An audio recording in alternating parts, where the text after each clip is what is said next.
Hello everyone, उम्मीद करता हूँ आप सब लोग बहुत बढ़िया है, बहुत मज़े में हैं।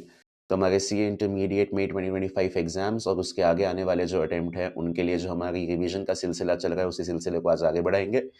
आज हमारे पास इस वीडियो में जो टॉपिक आने वाला है, वो है topic number 11 deductions from gross total income section 80C to 80U।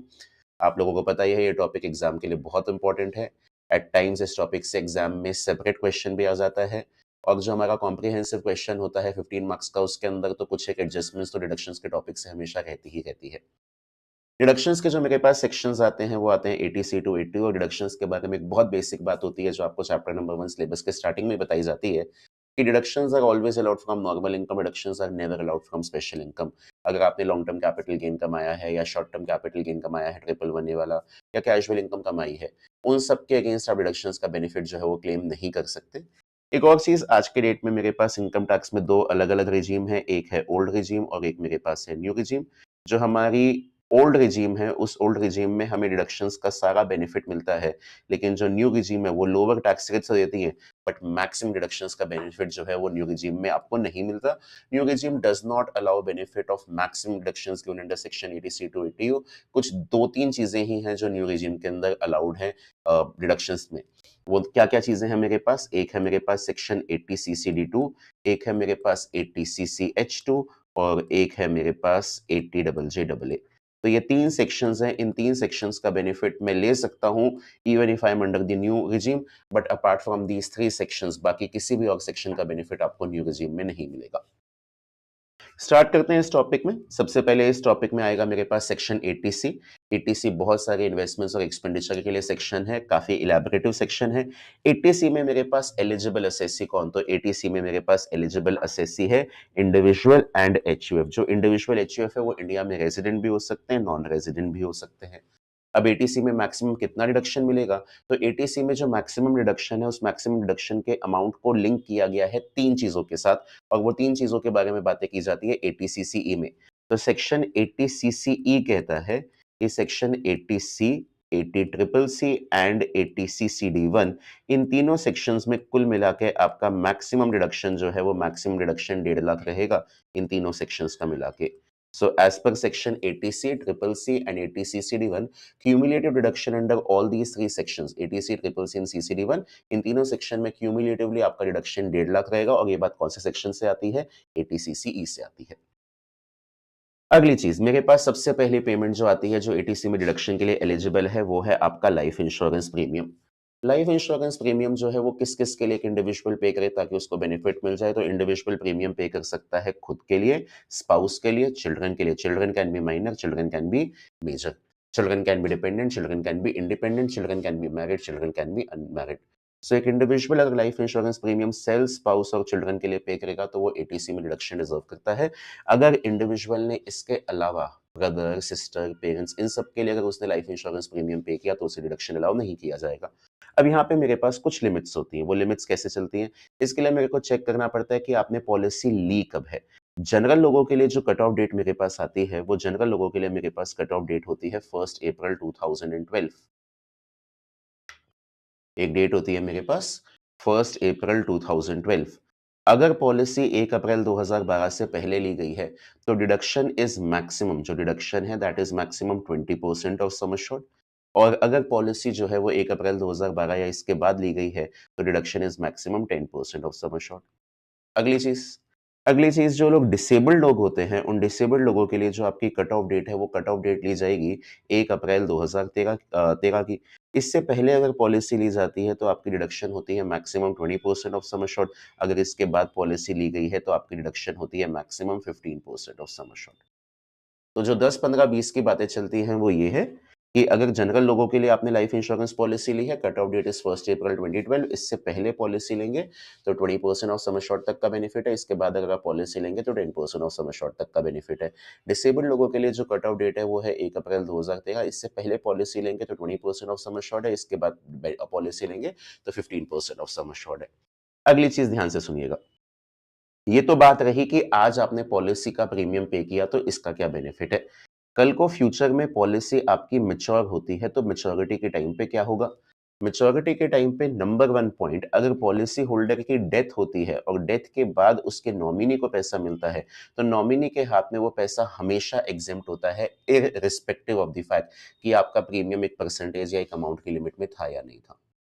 तो अगर पॉलिसी होल्डर की डेथ होती है, डेथ के टाइम पे नॉमिनी को जो पैसा मिलता है, वो उसके हाथ में हमेशा एग्जेम्प्ट होता है।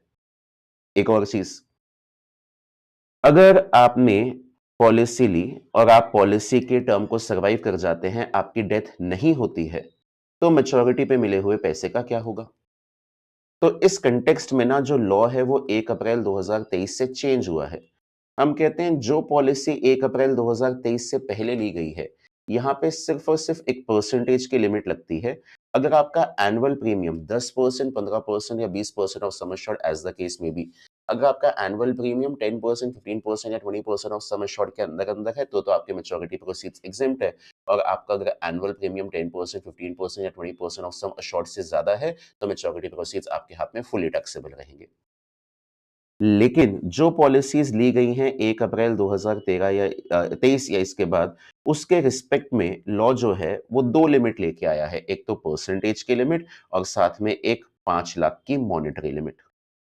एक्चुअली में लोग लाइफ इंश्योरेंस पॉलिसीज़ के अंदर बहुत मोटा पैसा इन्वेस्ट कर रहे थे, तो गवर्नमेंट ने कहा जी परसेंटेज की लिमिट के साथ-साथ यहाँ पे अमाउंट की भी कैपिंग करनी पड़ेगी।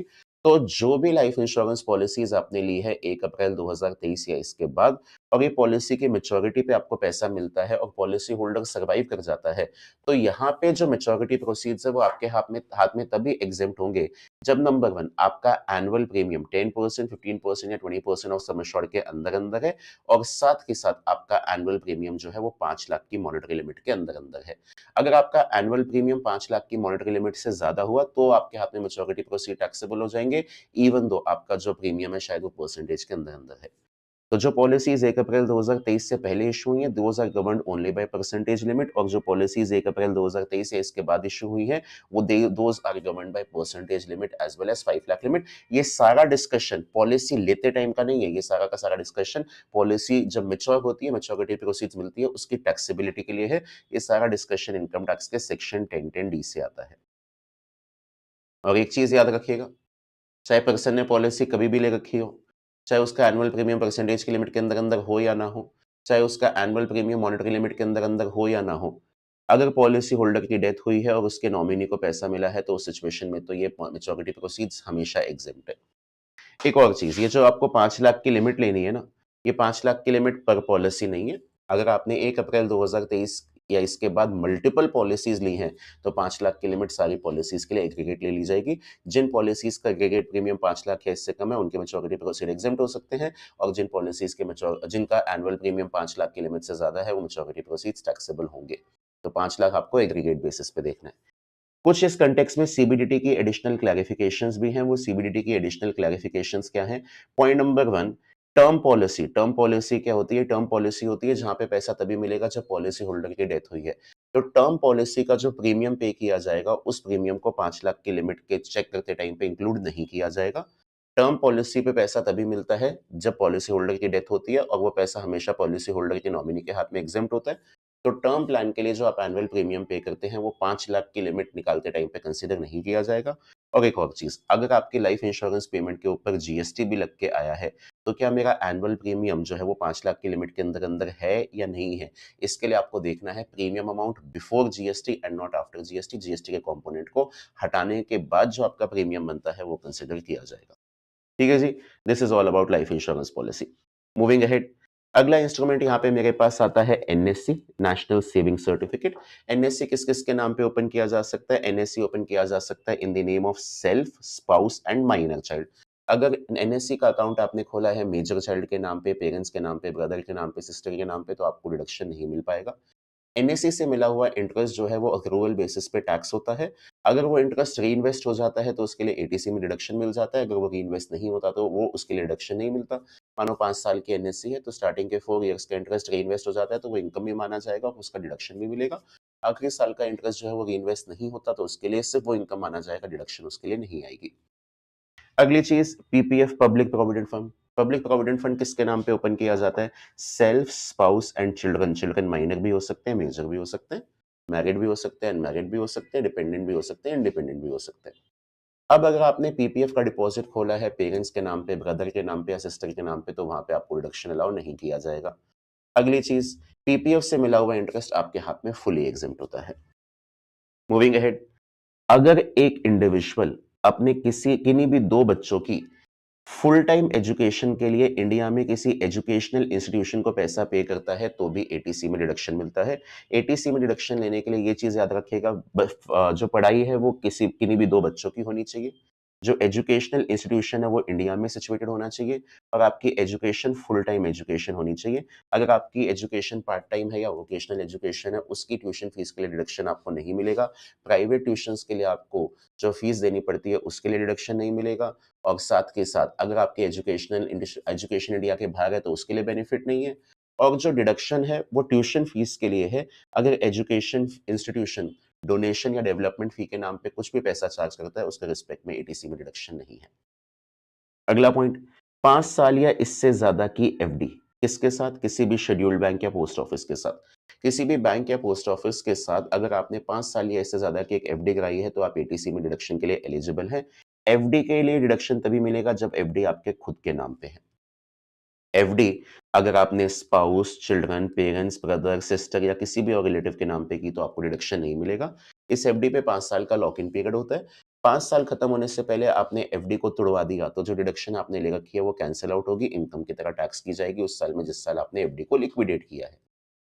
एक और चीज पे ध्यान दीजिएगा, एफडी से मिला हुआ इंटरेस्ट अक्रूवल बेसिस पे आपको अपनी इनकम दिखाना होता है। जो सीनियर सिटीजन होते हैं वो एफडी के इंटरेस्ट के लिए एटीटीटीबी में डिडक्शन एक्सप्लोर कर सकते हैं। जो सीनियर सिटीजन नहीं होते हैं उनको एटीटीटीबी में डिडक्शन नहीं मिलता। दे आर और उनको एटीटीटीए में भी सेविंग डिपॉजिट के लिए डिडक्शन मिलता है, टाइम डिपॉजिट एफडी के इंटरेस्ट के लिए डिडक्शन नहीं मिलता। मूविंग अहेड, अगर आपने कोई भी हाउसिंग लोन लिया, हाउसिंग लोन किससे लिया? आपने हाउसिंग लोन लिया बैंक से, किसी नोटिफाइड फाइनेंशियल इंस्टीट्यूशन से। क्यों लिया आपने हाउसिंग लोन? क्योंकि आपको एक रेजिडेंशियल हाउस को परचेज करना था या कंस्ट्रक्ट करना था, और वो जो रेजिडेंशियल हाउस है it will be used for residential purposes. वो जो रेजिडेंशियल हाउस है it will be used for residential purposes. उसके परचेज या कंस्ट्रक्शन के लिए आपने लोन लिया और आज उस लोन का प्रिंसिपल रीपे होता है, तो उस प्रिंसिपल रीपेमेंट के लिए आपको सेक्शन 80 में डिडक्शन मिलेगा। इंटरेस्ट पेमेंट के लिए हाउस प्रॉपर्टी में सेक्शन 24 बी में बेनिफिट मिलता है, बट प्रिंसिपल रीपेमेंट के लिए आपको बेनिफिट मिलता है under section 80C। So principal repayment of housing loan taken from banks, notified financial institutions or specified employer for purchase or construction of a residential house which will be used for residential purposes only. एक और चीज, जिस साल में आपका ये घर purchase हो जाता है या कंस्ट्रक्ट हो जाता है, उस साल से अगले 5 साल तक आप इसको नहीं बेच सकते। अगले 5 साल के अंदर आप इसे कभी भी बेचेंगे तो जो बेनिफिट आपने लिया है वो कैंसल आउट होता है, इनकम की तरह टैक्स होता है। एक और चीज, अगर आपकी प्रॉपर्टी अंडर कंस्ट्रक्शन है, अभी उसका कंस्ट्रक्शन कंप्लीट नहीं हुआ है और उस प्रॉपर्टी के रिस्पेक्ट में आप प्रिंसिपल रीपे करते हैं, तो आपको एटीसी में डिडक्शन नहीं मिलेगा। एटीसी में डिडक्शन आपको उसी साल से मिलना स्टार्ट होता है जिस साल से आपकी प्रॉपर्टी का परचेज या कंस्ट्रक्शन कंप्लीट हो चुका होता है और उस प्रॉपर्टी पे हाउस प्रॉपर्टी का लॉ एप्लीकेबल हो जाता है। अगली चीज, एम्प्लॉइज अपनी सैलरी में से पीएफ के अंदर पैसा सेव करते हैं, तो जैसे हमारे प्राइवेट एम्प्लॉइज के लिए होता है recognise provident fund, government employees के लिए होता है स्टैट्यूटरी या जनरल प्रोविडेंट फंड। और कल को फंड से सारा पैसा आप एक साथ नहीं चाहते आए, आपको चाहिए कि सिस्टमैटिक मैनर में इंस्टॉलमेंट्स में आए, तो वहां पे आपके पास अप्रूव्ड सुपरएनुएशन फंड होता है। तो एक एम्प्लॉय अपनी सैलरी में से जो भी पैसा, अपनी खुद की सैलरी में से अपनी तरफ से जो पैसा employees provident fund, statutory provident fund या अप्रूव्ड सुपरएनुएशन फंड में डालेगा, उसके लिए इसे डिडक्शन मिलेगा अंडर सेक्शन 80C। आगे बढ़ते हैं। इसके अलावा और भी इन्वेस्टमेंट्स हैं। एक इंडिविजुअल अपनी गर्ल चाइल्ड के लिए जिसकी एज 10 इयर्स या कम है, उसके लिए सुकन्या समृद्धि अकाउंट खुलवा सकता है। इसमें जो पैसा जाता है उसका एटीसी में डिडक्शन मिलता है। कल को आपने नेशनल सेविंग स्कीम 1987 या नेशनल सेविंग स्कीम 1992 में पैसा डाला, उसके लिए बेनिफिट मिलता है। नाबार्ड या नेशनल हाउसिंग बैंक जो है, इसके नोटिफाइड बॉन्ड्स में आप पैसा डालते हैं तो भी आपको एटीसी में पैसा डिडक्शन मिलता है। एक सीनियर सिटीजन्स की अलग से सेविंग स्कीम है, उस सीनियर सिटीजन्स की सेविंग स्कीम में आप पैसा डालते हैं तो भी आपको एटीसी में डिडक्शन मिलता है। अगला, ELSS equity link saving scheme, ULIP के जो प्लान्स होते हैं उसमें आप पैसा कंट्रीब्यूट करते हैं तो भी आपको एटीसी में डिडक्शन मिलता है। अगला पॉइंट, एक इंडिविजुअल और एचयूएफ एक रेजिडेंशियल हाउस प्रॉपर्टी को खरीदते हैं और उस प्रॉपर्टी को अपने नाम पे रजिस्टर कराने के लिए स्टैम्प ड्यूटी पे करते हैं, तो स्टैम्प ड्यूटी का भी एटीसी में डिडक्शन मिलता है। Stamp duty, registration fee, and other expenses which are paid for purchase of a residential house property. आगे बढ़ते हैं। हमारे पास एनपीएस का एक अकाउंट होता है। एनपीएस में हमारे पास दो तरह के अकाउंट होते हैं। एक होता है टियर वन अकाउंट जो मेन अकाउंट होता है जिसके लिए बेनिफिट एटीसीसीडी में आता है। एनपीएस में एक टियर टू अकाउंट होता है एडिशनल अकाउंट जिसमें कंट्रीब्यूशन अगर सेंट्रल गवर्नमेंट एम्प्लॉय ने गवर्नमेंट की स्कीम के हिसाब से डाला तो उसे अपने उस secondary account additional account tier two account में पैसे डालने के लिए बेनिफिट मिलता है under section 80C। So contribution by a central government employee, only a central government employee and nobody else. Contribution by a central government employee to additional account under NPS, that is tier 2 account, referred to in section 80 CCD for a fixed period of not less than 3 years and which is in accordance with the scheme laid down by the central government. ठीक है जी, तो with this आपका ATC complete होता है। फिर हम आते हैं 80CCC पे। जो लोग जॉब करते हैं और उनकी जॉब में पेंशन का एंटाइटलमेंट होता है, उनको अपने फ्यूचर रिसीट्स को लेके एक एश्योरेंस होता है कि जब हम रिटायर हो जाएंगे ना तो उसके बाद हमारे रेगुलर कैश फ्लो को मेंटेन करने के लिए एम्प्लॉयर हमें पेंशन देता रहेगा। जो लोग जॉब नहीं करते या जो लोग जॉब करते हैं लेकिन उनकी जॉब के अंदर पेंशन का एंटाइटलमेंट नहीं होता है, उनको लगता है यार जब हम रिटायर हो जाएंगे हम कुछ नहीं कमाएंगे तो हमारे पास भी तो पेंशन का कुछ स्टडी फ्लो होना चाहिए।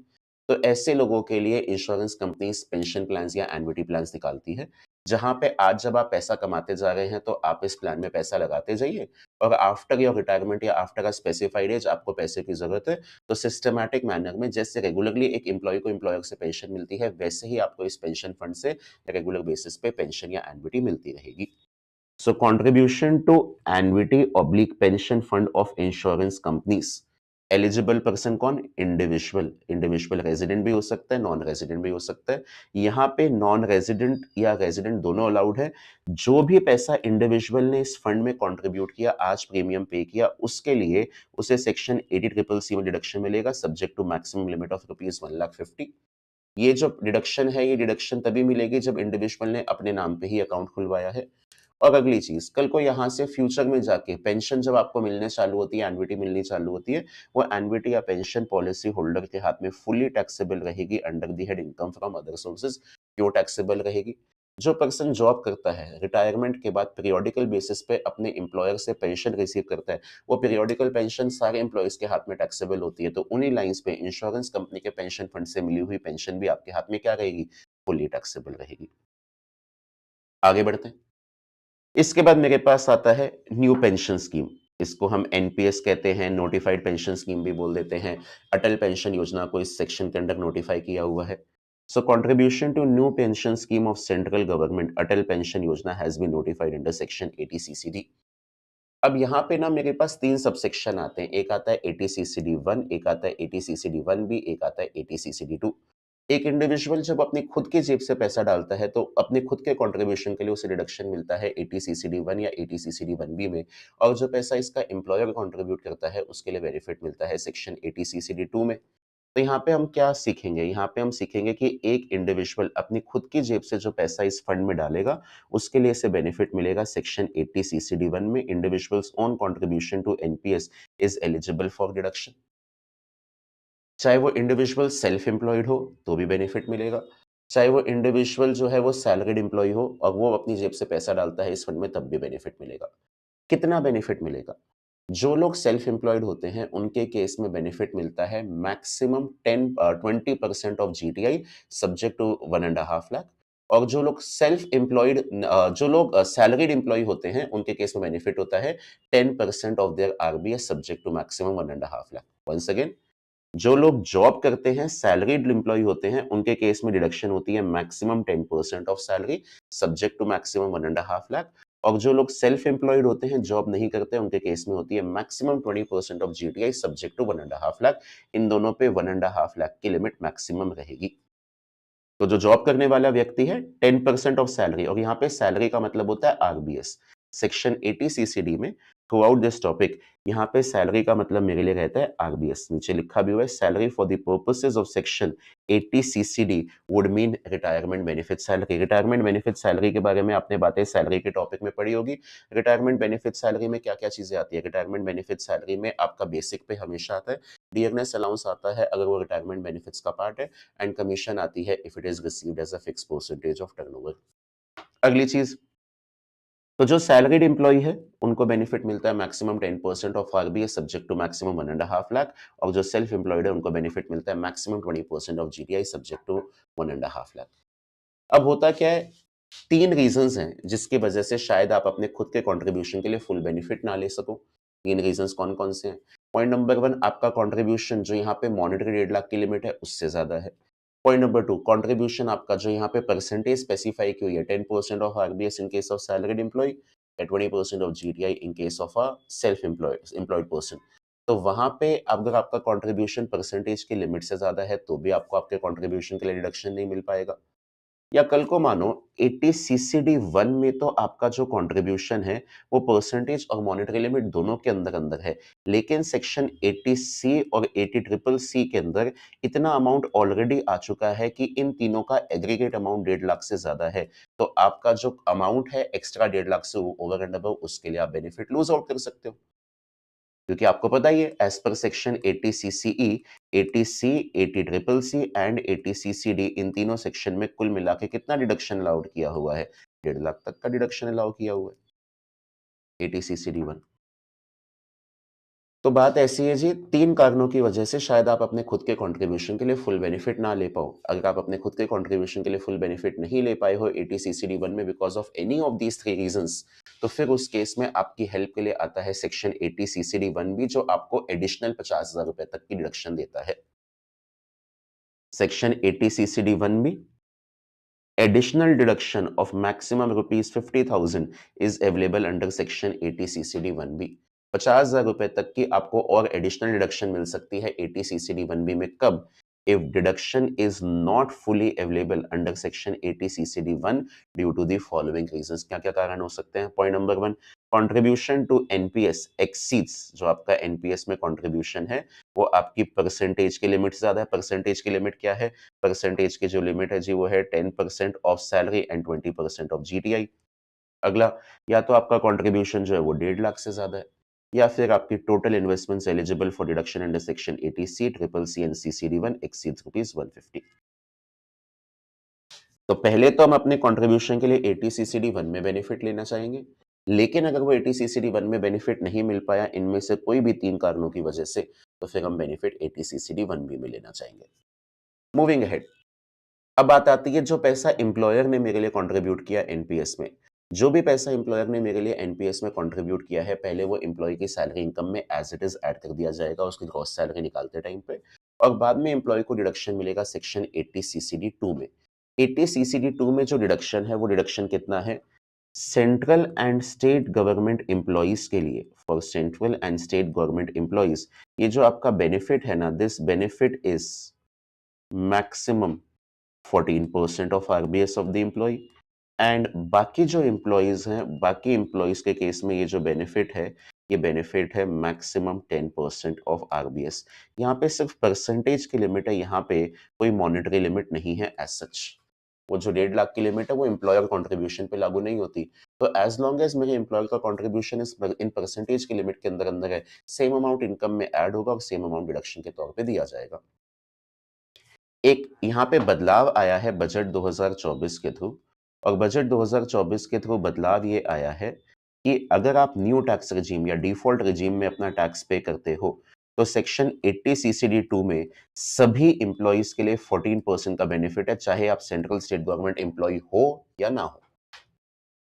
देख लेते हैं जी फिर एम्प्लॉयर्स कंट्रीब्यूशन, जो पैसा एम्प्लॉयर ने कंट्रीब्यूट किया उसका क्या होगा?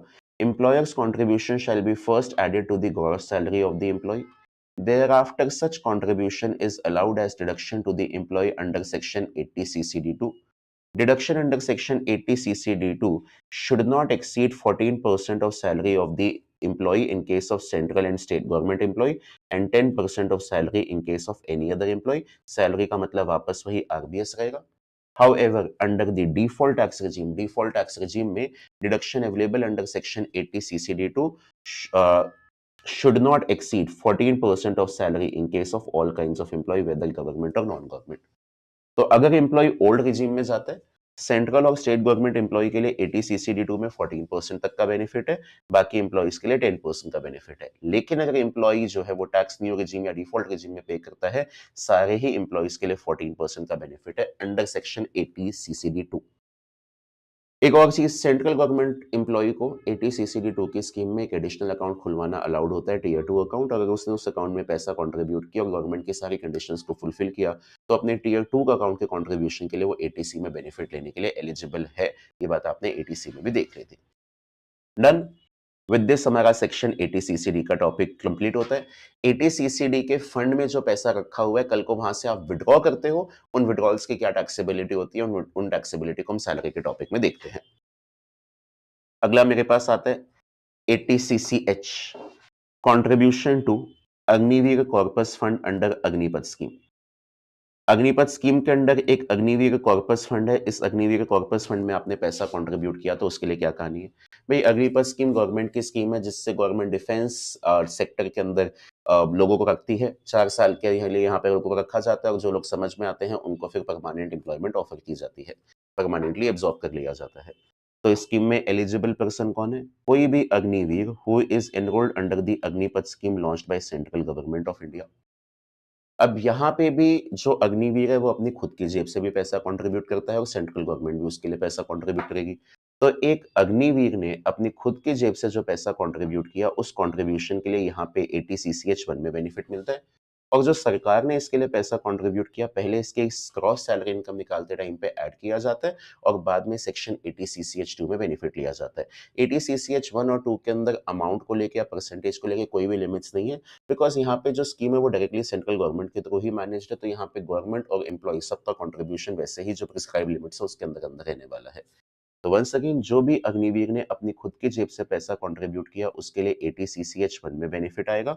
और सेंट्रल गवर्नमेंट ने इस अग्निवीर के लिए जो भी फंड में पैसा कंट्रीब्यूट किया, पहले एम्प्लॉय की ग्रॉस सैलरी इनकम में ऐड किया जाएगा, और बाद में एम्प्लॉय को 80 CCH2 में डिडक्शन दिया जाएगा। लास्ट चीज, अग्निवीर कॉर्पस फंड में जो भी पैसा है, अगर उसको आप कल को विड्रॉ करते हैं, तो वो विड्रॉल आपके हाथ में फुली एग्जेम्प्ट रहेगा एज पर section 1012C। Withdrawal from Agnipath corpus fund shall be fully exempt from tax as पर सेक्शन 1012C। डन। आगे बढ़ते हैं। इसके बाद मेरे पास आता है अगला सेक्शन 80D। 80D में 3 तरह की पेमेंट्स के बारे में बात किया जाता है। Medical insurance premium, contribution to CGHS central government health scheme, and preventive health checkup. Eligible assessee कौन है? एलिजिबल एसएससी है इंडिविजुअल और एचयूएफ। इंडिविजुअल एचयूएफ इंडिया में रेजिडेंट भी हो सकते हैं, इंडिया में नॉन रेजिडेंट भी हो सकते हैं। यहाँ पे 2 अलग-अलग ब्लॉक बनते हैं। ब्लॉक 1 बनता है सेल्फ स्पाउस और डिपेंडेंट चिल्ड्रन के लिए। ब्लॉक 2 में आते हैं parents, parents can be dependent, parents can be independent. अगर एक इंडिविजुअल ने अपने इंडिपेंडेंट चिल्ड्रन पे खर्चा किया है, तो उसके लिए इंडिविजुअल डिडक्शन नहीं ले सकता। Deduction is available for children only if the expenditure has been incurred for dependent children. So block 1 जो है, इसमें आएंगे आपके पास self spouse and dependent children. Independent children के लिए बेनिफिट नहीं है। एंड ब्लॉक 2 में आपके पास आएंगे parents, parents can be dependent, parents can be independent. तो आपको ब्लॉक 1 के इन तीनों लाइन आइटम्स को अलग से आइडेंटिफाई करना है, और ब्लॉक 2 के तीनों लाइन आइटम्स को आपको अलग से आइडेंटिफाई करना है, और बाद में उनका सम टोटल देखना है। वो सम टोटल के लिए मैक्सिमम डिडक्शन 25,000 मिलेगी, लेकिन अगर ब्लॉक में कोई भी एक पर्सन सीनियर सिटीजन हो जाता है, तो ब्लॉक की मैक्सिमम लिमिट 50,000 हो जाएगी। तो ब्लॉक 1 में मैक्सिमम डिडक्शन 25,000 रुपए है, लेकिन अगर कोई भी पर्सन सीनियर सिटीजन हो जाए तो 50। एंड ब्लॉक 2 में भी मेरे पास मैक्सिमम डिडक्शन 25,000 है, लेकिन कोई भी पर्सन सीनियर सिटीजन हो जाता है तो 50,000। एक और चीज, ये मेडिकल इंश्योरेंस प्रीमियम का जो पैसा है ना, it can be paid by any mode other than cash. Contribution to CGHS का जो पैसा है, it should also go by any mode other than cash. लेकिन आपका जो प्रिवेंटिव हेल्थ चेकअप है, वो कैश में भी चल सकता है मेरे लिए। क्योंकि ये कैश में चल सकता है, इसीलिए इस पे कुछ लिमिटेशन है कि प्रिवेंटिव हेल्थ चेकअप मैक्सिमम 5,000 तक का अलाउ किया जाएगा, और ये 5,000 की लिमिट ब्लॉक 1 और ब्लॉक 2 के लिए अलग-अलग नहीं रहेगी। ये 5,000 की लिमिट दोनों ब्लॉक के लिए एग्रीगेटली है। So maximum deduction of rupees 5,000 is admissible in respect of preventive health checkup for both the blocks. Medical insurance premium and contribution to CGHS should have been paid by any mode other than cash. Preventive health checkup can be paid by any mode including cash. अगली कहानी, अगर मानो एक person है, senior citizen है और उस senior citizen के लिए कोई भी मेडिकल इंश्योरेंस पॉलिसी या हेल्थ इंश्योरेंस पॉलिसी नहीं है, तो जब इस सीनियर सिटीजन के लिए कोई भी हेल्थ इंश्योरेंस या मेडिकल इंश्योरेंस पॉलिसी नहीं है और इसके लिए मेडिकल एक्सपेंसेस इनकर हुए हैं, तो जिस तरह से मेडिकल इंश्योरेंस पॉलिसी के प्रीमियम को कंसिडर करते हैं for giving deduction under section 80D, उसी तरह से मेडिकल एक्सपेंसेस के अमाउंट को भी कंसिडर किया जाएगा. So where no medical insurance policy has been taken for resident senior citizens, deduction is available for actual medical expenses instead of medical insurance premium. अगली चीज, कई बार क्या होता है, हम लेते हैं single premium policy. Single premium policy में क्या होता है, सिंगल प्रीमियम पॉलिसी में आप प्रीमियम एक बार पे करते हैं लेकिन पॉलिसी का कवर मल्टीपल फाइनेंशियल ईयर्स तक एक्सटेंड करता है. अगर आपने कोई सिंगल प्रीमियम पॉलिसी ली है जिसका कवर मल्टीपल फाइनेंशियल ईयर्स तक एक्सटेंड करता है, तो आपको आपके प्रीमियम के लिए सारा डिडक्शन एक साथ नहीं मिलेगी, आपकी डिडक्शन को भी over the year spread out कर दिया जाएगा. अब यहाँ पे जो स्प्रेड आउट किया जाता है वो किया जाता है on the basis of number of financial years, जिस फाइनेंशियल ईयर के दौरान आपकी पॉलिसी जो है वो एक्टिव होती है. For single premium health insurance policies having cover of more than 1 year, deduction shall be allowed on proportionate basis for the number of financial year for which health insurance cover is provided, subject to the specified monetary limit. अब यहाँ पे एक चीज आपको समझनी पड़ेगी कि मानो मैंने एक पॉलिसी ली 1 अप्रैल 2020 को और ये पॉलिसी 5 साल के लिए वैलिड है, तो ये पॉलिसी 1 अप्रैल 2020 से 31 मार्च 2025 तक अपना कवर रखेगी. मानो यहाँ पे मेरा जो प्रीमियम है वो प्रीमियम है, लेट अस सपोज 1 लाख. तो आप 1 लाख के अमाउंट को 5 ईयर से डिवाइड कर देंगे बिकॉज आपकी पॉलिसी 5 फाइनेंशियल ईयर्स के दौरान जो है वो एक्टिव थी. फाइनेंशियल ईयर 20-21 से लेके आपकी पॉलिसी फाइनेंशियल ईयर 24-25 तक एक्टिव थी. लेकिन कल को आपने ये 5 साल की पॉलिसी जो है वो 5 साल की पॉलिसी आपने करवाई थी 1 अक्टूबर 2020 को, तो ये चलेगी 1 अक्टूबर 2020 से 30 सितंबर 2025. कितने फाइनेंशियल ईयर्स के दौरान ये स्प्रेड आउट है, तो अब ये 6 फाइनेंशियल ईयर के दौरान स्प्रेड आउट है, फाइनेंशियल ईयर 20-21 से लेके फाइनेंशियल ईयर 25-26. तो यहाँ पे आप अपने 1 लाख के प्रीमियम को 5 साल से डिवाइड नहीं करेंगे, आप यहाँ पे 6 ईयर से डिवाइड करेंगे बिकॉज आपकी पॉलिसी का इम्पैक्ट 6 फाइनेंशियल ईयर्स तक है. तो सिंगल प्रीमियम पॉलिसी में अगर आपने पॉलिसी ईयर के स्टार्टिंग में ले ली है, तो जितने साल की पॉलिसी है उतने ही फाइनेंशियल ईयर्स के दौरान ये स्प्रेड आउट रहेगी. और कल को अगर आपने पॉलिसी साल शुरू होने के बाद ली है, तो जितने फाइनेंशियल ईयर्स की पॉलिसी मतलब जितने साल की पॉलिसी है उसके नंबर ऑफ फाइनेंशियल ईयर उसमें +1 आएंगे. ठीक है जी, सारी कैलकुलेशंस आपने क्लास में देखी हुई है, तो आई होप आप इजीली रिकॉल कर पा रहे हैं इन चीजों को. विद दिस आपका सेक्शन 80D भी क्लोज होता है. मूविंग अहेड, इसके बाद मेरे पास आता है डिसेबिलिटी के लिए सेक्शन 80DD. अगर एक पर्सन डिसेबल्ड है और वो अपने खर्चों के लिए किसी और पे डिपेंडेंट है, फाइनेंशियल इंडिपेंडेंट नहीं है डिसेबल्ड पर्सन, तो जिस पे वो डिपेंडेंट है वो सेक्शन 80DD में बेनिफिट एक्सप्लोर कर सकता है. लेकिन अगर डिसेबल्ड पर्सन इंडिपेंडेंट है और अपने खर्चे खुद निकालता है, तो वहां पे सेक्शन लागू होता है 80U. तो पहले 80DD की बात कर लेते हैं. 80DD में हम कह रहे हैं जी मेडिकल ट्रीटमेंट या maintenance of dependent disabled person. एक resident individual section 80DD and 80DDB and 80U, यहाँ पे बेनिफिट सिर्फ और सिर्फ रेजिडेंट्स के लिए है, यहाँ पे बेनिफिट नॉन रेजिडेंट्स के लिए नहीं है. तो एलिजिबल एसएससी है resident individual and resident HUF, non residents cover नहीं है. आपने इस डिसेबल्ड पर्सन पे क्या खर्चा किया, क्या खर्चा नहीं किया, ये मेरे लिए मायने ही नहीं रखता. यहाँ पे गवर्नमेंट ने सीधा डिडक्शन के अमाउंट को फ्लैट फिक्स किया हुआ है. गवर्नमेंट कहती है आप 75,000 तक की डिडक्शन ले सकते हैं, लेकिन अगर एक पर्सन सिवियरली डिसेबल्ड और वो आप पे डिपेंडेंट है, तो आपको डिडक्शन 1,25,000 मिलेगी. सिवियरली डिसेबल्ड उसको माना जाता है जिसकी डिसेबिलिटी 80% या इससे ज्यादा की होती है. So there is a flat deduction irrespective of the expenditure incurred. Normal disability के केस में 75,000 and severe disability के केस में the deduction is rupees 1,25,000. Severe disability मतलब disability of 80% और more. अब एक इंडिविजुअल पे कौन डिपेंडेंट हो सकता है ताकि वो इंडिविजुअल 80DD में बेनिफिट ले सके, तो इमीडिएट फैमिली. मैरिड है तो स्पाउस होंगे, चिल्ड्रन होंगे, इसके बाद पेरेंट्स होंगे और ब्रदर और सिस्टर होंगे.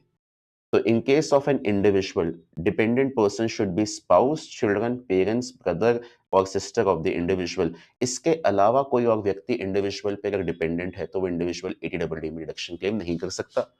कल को डिसेबल्ड पर्सन खुद इंडिपेंडेंट है और अपने फाइनेंशियल खर्चे खुद निकालता है, तो डिसेबल्ड पर्सन जो है वो डिसेबल्ड पर्सन अपनी पर्सनल कैपेसिटी में डिडक्शन लेगा सेक्शन 80 यू में।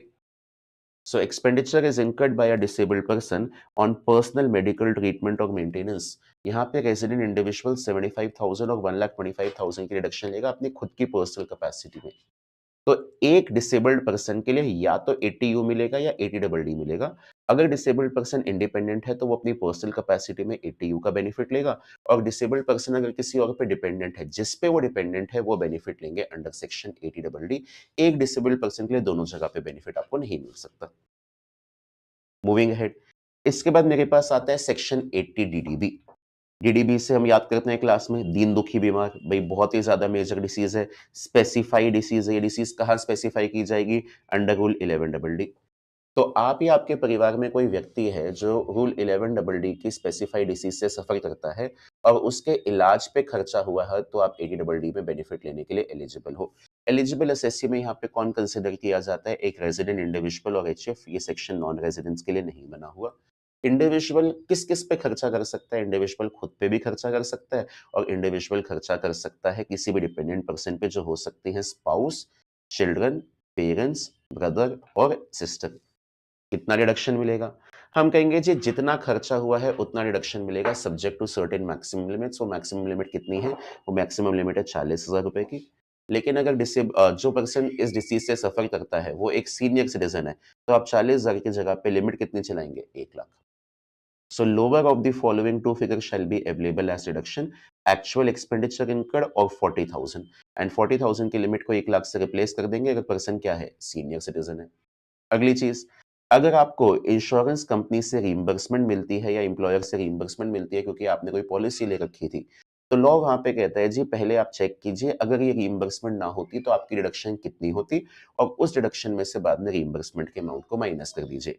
So deduction shall be calculated by subtracting the amount of reimbursement received from the answer arrived after applying the above formula. Example, मानिए आपका जो एक्सपेंडिचर हुआ वो आपका एक्सपेंडिचर हुआ है 55,000। जिस पर्सन पे खर्चा इंकर हुआ है उसकी एज है 53 ईयर्स, और आज आपको इंश्योरेंस कंपनी से रीइंबर्समेंट मिलती है, और इंश्योरेंस कंपनी से आपको रीइंबर्समेंट मिलती है 30,000 रुपीज की। तो यहाँ पे आपको क्या तरीका अपनाना पड़ेगा? आप कहेंगे जी पहले स्टेप में हम कहेंगे अगर ये रीइंबर्समेंट ना होती तो मेरे को कितना बेनिफिट मिलता? 55,000 और 40,000, व्हिचएवर इज लोअर। ये मेरे पास आता है बेटा 40,000। तो आपकी फाइनल डिडक्शन क्या रहेगी? आपकी फाइनल डिडक्शन रहेगी 40,000, जो आपके स्टेप 1 के हिसाब से आया है, उसमें से आप माइनस कर देंगे अपनी 30,000 रुपए की रीइंबर्समेंट। 30,000 रुपए की रीइंबर्समेंट को माइनस करने के बाद आपके पास 10,000 रुपए का अमाउंट आता है, तो आप 10,000 रुपए का डिडक्शन क्लेम कर सकते हैं under section 80 DDB of the income tax law. पहले स्टेप में आप अपने आप से सवाल पूछेंगे कि अगर मेरे को रिइंबर्समेंट ना मिलती तो मेरी डिडक्शन कितनी होती? वो एलिजिबल डिडक्शन निकालिए और उस एलिजिबल डिडक्शन को बाद में रिइंबर्समेंट के अमाउंट से कम कर दीजिए। आगे बढ़ते हैं। फिर इसके बाद मेरे पास आती है ई की सीरीज। ई की सीरीज में हम अलग-अलग एक्टिविटीज के लिए लोन लेते हैं और उन लोन पे इंटरेस्ट पे करते हैं, और उस इंटरेस्ट के लिए सेक्शन 80 ई या बाकी सेक्शंस में बेनिफिट एक्सप्लोर करते हैं। 80 E talks about a loan which has been taken for higher education. Higher education मतलब एनी एजुकेशन आफ्टर +2। तो एक पर्सन को हायर एजुकेशन करनी है और उसके पास उसके लिए पैसे नहीं है, वो लोन लेते हैं। इस लोन पे जो इंटरेस्ट पे किया जाता है उस इंटरेस्ट के लिए आप सेक्शन 80 ई में बेनिफिट एक्सप्लोर कर सकते हैं। 80 ई जो है ना वो आपकी डिडक्शन के ऊपर कोई मैक्सिमम कैप नहीं लगाता अमाउंट वाइज, लेकिन 80 ई में एक टाइम पीरियड की कैप है। डिडक्शन आपको मैक्सिमम 8 साल तक मिलेगी, और 8 साल का टाइम पीरियड उस साल से स्टार्ट होगा जिस साल आपने सबसे पहली बार इंटरेस्ट पे किया है। लोन कब लिया? तब से नहीं, जब से आपने पहली बार इंटरेस्ट पे किया। मानो मेरी 2 साल की एजुकेशन है, लोन तो मैंने आज ले लिया, लेकिन अगले 2 साल तक मेरे को कुछ भी नहीं पे करना। 2 साल के बाद मैं पहली बार इंटरेस्ट पे करता हूँ, तो टाइम पीरियड 8 साल का आज से नहीं स्टार्ट होगा, 2 साल बाद से स्टार्ट होगा जब आपने पहली बार इंटरेस्ट पे करना स्टार्ट किया है। So interest on loan taken for higher education. Higher education मतलब आफ्टर +2 एजुकेशन। ये एजुकेशन इंडिया में भी हो सकती है, इंडिया के बाहर भी हो सकती है। एलिजिबल एसएससी कौन? इंडिविजुअल। इंडिविजुअल इंडिया में रेजिडेंट भी हो सकता है, नॉन रेजिडेंट भी हो सकता है। इसके बाद लोन किसके लिए लिया जाएगा? Loan can be taken for education of self, spouse, children. Children के ऊपर एज सच कोई लिमिट नहीं है। 80 में ट्यूशन फीस में चिल्ड्रन एनी टू चिल्ड्रन होते हैं, बट 80 में there is no limitation on the number of children. So loan can be taken for education of self, spouse, children or any other person for whom the SSC acts as a legal guardian. आपकी higher education India में भी हो सकती है, India के बाहर भी हो सकती है। आगे बढ़ते हैं। डिडक्शन आपको कंसेक्यूटिवली 8 साल के टाइम पीरियड के लिए मिलेगी। 8 साल का टाइम पीरियड जो है, पहला साल वो साल होगा जिस साल आपने इंटरेस्ट सबसे पहली बार पे किया है। तो 8 साल का टाइम पीरियड जो है, वो उस साल से स्टार्ट होगा जिस साल इंटरेस्ट सबसे पहली बार पे किया गया है। डिडक्शन के अमाउंट के ऊपर कोई भी मैक्सिमम लिमिट नहीं है और डिडक्शन आपको सिर्फ और सिर्फ इंटरेस्ट कंपोनेंट के लिए दी जाएगी। डिडक्शन आपको प्रिंसिपल रीपेमेंट के लिए नहीं दी जाएगी। Deduction will be available only for the interest component and not for the principal repayment. With this हमारा सेक्शन 80E फिनिश हो गया। अब हम आते हैं आगे के सेक्शन पे जहां पे आपका 80EE और 80E आता है, जहां पे आप लोन लेते हैं प्रॉपर्टी के परचेज के लिए। तो शुरुआत करेंगे सबसे पहले सेक्शन 80EE से।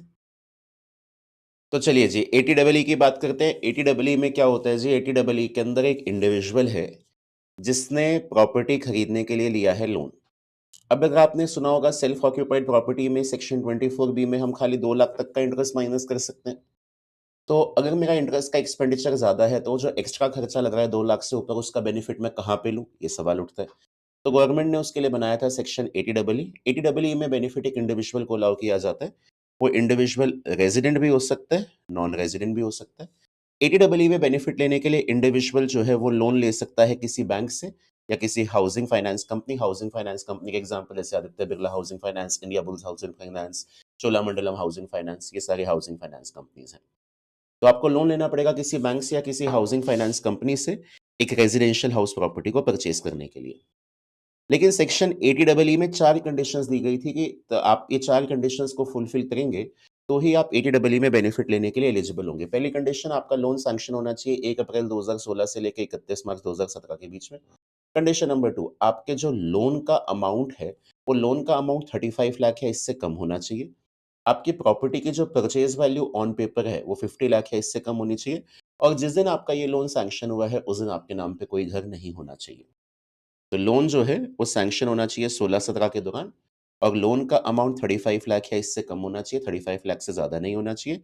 प्रॉपर्टी की परचेज वैल्यू 50 लाख है, इससे कम होनी चाहिए, 50 लाख से ज़्यादा नहीं होनी चाहिए। और जिस दिन आपका लोन सैंक्शन हुआ है, उस दिन आपके नाम पे कोई भी घर नहीं होना चाहिए।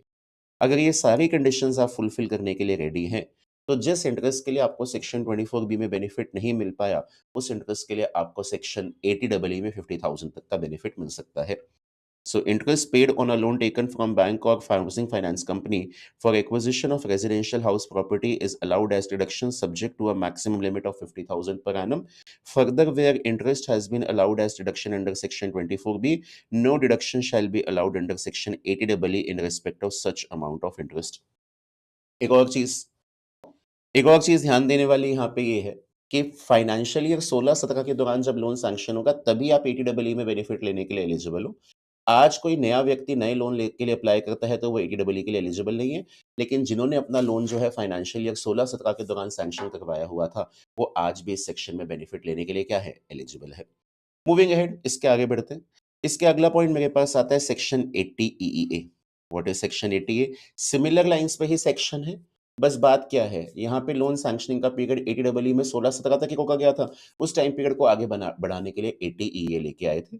80EA में भी बेनिफिट एक इंडिविजुअल को अलाउ किया जाता है, चाहे वो इंडिविजुअल रेजिडेंट हो या नॉन रेजिडेंट हो। यहाँ पे डिडक्शन लेने के लिए 3 कंडीशंस फुलफिल आपको करनी पड़ती है। कंडीशन नंबर 1, आपका लोन सैंक्शन होना चाहिए 1 अप्रैल 2019 से लेके 31 मार्च 2022 के बीच में। 3 फाइनेंशियल ईयर के दौरान कभी भी आपका लोन सैंक्शन मतलब अप्रूव होना चाहिए। ये आपका फाइनेंशियल ईयर 19-20 भी हो सकता है, ये आपका फाइनेंशियल ईयर 20-21 भी हो सकता है और ये आपका फाइनेंशियल ईयर 21-22 भी हो सकता है। अगली चीज़ अगली चीज़ मेरे पास ये आती है कि जो प्रॉपर्टी आपने लोन के थ्रू खरीदी है, उसकी stamp duty value, purchase value नहीं, उसकी stamp duty value maximum 45 lakhs होनी चाहिए और जिस दिन आपका लोन सैंक्शन हुआ है, उस दिन आपके नाम पे कोई घर नहीं होना चाहिए। अगर ये सारी कंडीशंस आप फुलफिल करते हैं, तो जिस इंटरेस्ट के लिए आप सेक्शन 24B में बेनिफिट नहीं ले पाए हैं, उसके लिए आप 80EA में बेनिफिट एक्सप्लोर कर सकते हैं। कितने तक का? 1.5 लाख का। तो यहाँ पे हम कहते हैं जी आपका जो लोन है वो सैंक्शन होना चाहिए 1 अप्रैल 2019 से लेकर 31 मार्च 2022 के बीच में। आपकी स्टैम्प ड्यूटी वैल्यू प्रॉपर्टी की 45 लाख से ज़्यादा नहीं होनी चाहिए और जिस दिन आपका लोन सैंक्शन हुआ है उस दिन आपके नाम पे कोई घर नहीं होना चाहिए। So interest paid on a loan taken from bank or housing finance company for acquisition of residential house property is allowed as deduction subject to a maximum limit of rupees 1,50,000 per annum. Further, where interest has been allowed as deduction under section 24B, no deduction shall be allowed under section 80 EA in respect of such amount of interest. Moving ahead. अगला point मेरे पास आता है section 80 EEB का। 80 EEB में क्या होता है? 80 EEB में हमने एक इलेक्ट्रिक व्हीकल जो है वो इलेक्ट्रिक व्हीकल किराए पे हमने खरीदा है और इसको खरीदने के लिए हमने लोन लिया है। तो उस लोन पे जो हमने इंटरेस्ट पे किया है उसके लिए सेक्शन 80 EEB बेनिफिट देता है। यहाँ पे हम कहते हैं जी आपका लोन जो है वो सैंक्शन होना चाहिए 1 अप्रैल 2019 से लेके 31 मार्च 2023 के बीच में। 4 फाइनेंशियल ईयर है, बेसिकली फाइनेंशियल ईयर 19-20 से लेके फाइनेंशियल ईयर 22-23 के बीच में आपका लोन सैंक्शन होना चाहिए। एक और चीज़, अगर मैंने इस इलेक्ट्रिक व्हीकल को बिज़नेस पर्पसेस के लिए खरीदा है, तो इस इलेक्ट्रिक व्हीकल के लिए अगर मैं कोई भी लोन लेता हूँ, उस लोन पे जो इंटरेस्ट आएगा, उसको मैं पी&एल में डेबिट कर सकता हूँ। तो अगर मैंने इंटरेस्ट को पी&एल में डेबिट कर लिया है, तो तब मैं 80 ईईबी में बेनिफिट लेने के लिए एलिजिबल नहीं हूँ। 80 ईईबी में बेनिफिट लेने के लिए मैं तभी एलिजिबल हूँ, जब इस इंटरेस्ट के रिस्पेक्ट में मैंने इनकम टैक्स के लॉ में कहीं पे भी कोई बेनिफिट नहीं लिया हुआ। तो एलिजिबल एसएससी कौन? इंडिविजुअल, इंडिविजुअल रेज़िडेंट भी हो सकता है, नॉन रेज़िडेंट भी हो सकता है। आपका जो लोन है, वो सैंक्शन होना चाहिए 1 अप्रैल 2019 से लेके 31 मार्च 2023 के बीच में और आप 80 ईईबी में अगर डिडक्शन लेना चाहते हैं, तो आपको ये इंश्योर करना है कि इस इंटरेस्ट के लिए आपने इनकम टैक्स के लॉ के किसी भी प्रोविज़न में डिडक्शन नहीं ले रखा। अगर आप इलेक्ट्रिक व्हीकल को बिज़नेस पर्पस के लिए खरीदते हैं, so if you are purchasing the electric vehicle for business purposes, तो इंटरेस्ट आपका जो है वो बिज़नेस एक्सपेंडिचर माना जाएगा, वो पी&एल में डेबिट हो जाएगा। और जब वो पी&एल अकाउंट में डेबिट हो जाएगा ना, तो बेटा फिर वहाँ पे आपका 80 ईईबी आना नहीं बनता। लेकिन हाँ, कल को आप ईवी पर्सनल पर्पसेस के लिए खरीदते हैं, तो फिर उस केस में आप सेक्शन 80 ईईबी में बेनिफिट को एक्सप्लोर कर सकते हैं। 80 ईईबी में बेनिफिट लेने के लिए लोन आपको लेना पड़ेगा किसी बैंक से या एनबीएफसी से और आप 1.5 लाख तक की रिडक्शन ले सकते हैं। So interest paid on a loan taken from any bank or NBFC for purchasing any electric vehicle is allowed as deduction subject to a maximum limit of rupees 1,50,000 per annum. अब हम आते हैं 80 जी की category में। जी की series में सबसे पहला सेक्शन आता है 80 जी। आप बहुत सारे अलग-अलग फंड्स या इंस्टीट्यूशंस को पैसा डोनेट करते पाए जाएंगे यहाँ पे। लेकिन डोनेशन आपकी सम ऑफ मनी की होनी चाहिए, डोनेशन इन काइंड नहीं होनी चाहिए। डिडक्शन लेने के लिए जो एलिजिबल व्यक्ति है, वो एलिजिबल व्यक्ति कोई भी हो सकता है, चाहे वो इंडिविजुअल एचयूएफ हो या इंडिविजुअल एचयूएफ ना भी हो, तब भी आप बेनिफिट के लिए एलिजिबल हो। इससे पहले आपने जितने भी सेक्शंस पढ़े, वहाँ पे मेजरली बेनिफिट या तो इंडिविजुअल्स के लिए था या एचयूएफ के लिए था। लेकिन गोइंग फॉरवर्ड अब जितने भी सेक्शंस आने वाले हैं, वहाँ पे बेनिफिट के लिए एलिजिबल एसएससी मैक्सिमम केसेस में कोई भी पर्सन आपको मिलेगा, चाहे वो इंडिविजुअल एचयूएफ हो या इंडिविजुअल एचयूएफ ना हो। सेक्शन 80 जी में एक पॉइंट मेरे पास ये आता है कि 2000 तक की डोनेशन आप किसी भी मोड से दे सकते हैं। लेकिन अगर आपके डोनेशन का अमाउंट 2000 रुपए से ज़्यादा है, तो फिर उस सिचुएशन में donation should move by any mode other than cash, otherwise आप बेनिफिट के लिए एलिजिबल नहीं है। Donation exceeding rupees 2000 should have been made by any mode other than cash. मानिए आपकी डोनेशन का अमाउंट है 6000 रुपीज़ और आपने ये कैश में दे दी और आप मेरे को कहते हैं कि 2000 रुपए का डिडक्शन दे दो मेरे को, क्योंकि 2000 तक तो अलाउड ही है। तो बेटा ऐसे नहीं चलेगा। डिडक्शन का साइज़ जो या डिडक्शन का अमाउंट अगर 2000 या इससे कम है, तो आप किसी भी मोड से मूव कर सकते हैं। लेकिन अगर डोनेशन का अमाउंट 2000 से ज़्यादा है, entire money should flow from any mode other than cash. अगली चीज़, डोनेशन जो है ना, वो पैसे की होनी चाहिए। Donation in kind do not qualify for deduction. अगली चीज़, डोनेशन देते टाइम पे अगर आपने रेसिपिएंट पे कंडीशन लगा दी कि पैसा एक पर्टिकुलर रिलीजन के लोगों के लिए ही यूज़ होगा और सिर्फ़ उसी कम्युनिटी के लिए ही बेनिफिट दिया जाएगा, बाकी कम्युनिटी को इससे कोई बेनिफिट नहीं होना चाहिए, तो वहाँ पे आप डिडक्शन के लिए एलिजिबल नहीं हैं। So deduction is not available for donations made for particular benefit of a religious community. अब यहाँ पे ना मेरे पास डोनेशंस की 4 कैटेगरी आती हैं। स्टार्टिंग की जो 2 कैटेगरी होती हैं, इनका क्वालिफाइंग अमाउंट से कोई लेना-देना नहीं होता। लेकिन अगली जो 2 कैटेगरी होती हैं, वहाँ पे क्वालिफाइंग अमाउंट से हमारा लिंकेज होता है। स्टार्टिंग की 2 कैटेगरीज़ में बहुत सारे फंड्स बताए हुए होते हैं, मतलब मेजर तो कैटेगरी ए में ही होते हैं। कैटेगरी बी में तो आज की डेट में इकलौता एक सिंगल फंड है, prime minister dot relief fund, जिसके लिए आपको आज की डेट में बेनिफिट मिलता है एटीजी में।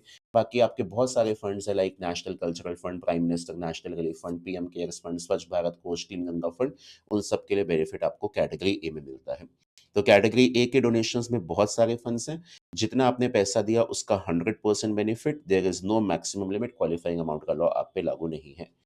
कैटेगरी बी की डोनेशन में मेरे पास मेजरली एक ही फंड आता है, that is prime minister's drought relief fund. जितना आपने पैसा डोनेट किया उसका 50% आपको डिडक्शन मिलता है। यहाँ पे भी मेरे पास कोई मैक्सिमम लिमिट नहीं होती है। लेकिन कैटेगरी सी और डी के अंदर आपकी एक मैक्सिमम लिमिट आती है क्वालिफाइंग अमाउंट के टर्म्स में। क्वालिफाइंग अमाउंट कैसे निकालते हैं? क्वालिफाइंग अमाउंट निकालने के लिए पहले मेरे को चाहिए एडजस्टेड जीटीआई। एडजस्टेड जीटीआई कैसे निकालते हैं? एडजस्टेड जीटीआई निकालते टाइम पे जीटीआई में से आपको लॉन्ग टर्म कैपिटल गेन हटाना है, चाहे वो 112 का हो, चाहे वो 112 ए का हो। एसटीसीजी हटाना है सेक्शन 111 ए का, और आपको सारी डिडक्शंस हटानी है एक्सेप्ट एटीजी। एक बहुत इंपॉर्टेंट चीज़, do not subtract casual income. Casual income subtract नहीं कीजिएगा। Do not subtract casual income. Casual income मत सब्ट्रैक्ट कीजिएगा। तो एडजस्टेड जीटीआई निकालिए। उस एडजस्टेड जीटीआई निकालते टाइम पे जीटीआई में से लॉन्ग टर्म कैपिटल गेन हटाइए, एसटीसीजी ट्रिपल वन ए हटाइए, कैजुअल इनकम मत हटाइए, बिकॉज़ लॉ के अंदर एक ड्राफ्टिंग एरर है, तो उसी एरर के बेसिस पे आज तक कहानी चलती हुई आई है। और इसमें से आप माइनस कीजिए ऑल डिडक्शंस एक्सेप्ट एटीजी। इस एडजस्टेड जीटीआई का 10% और जो आपने कैटेगरी सी और डी की डोनेशंस दी हैं वो, इनमें से व्हिचएवर इज़ लोअर वो आपका क्वालिफाइंग अमाउंट है।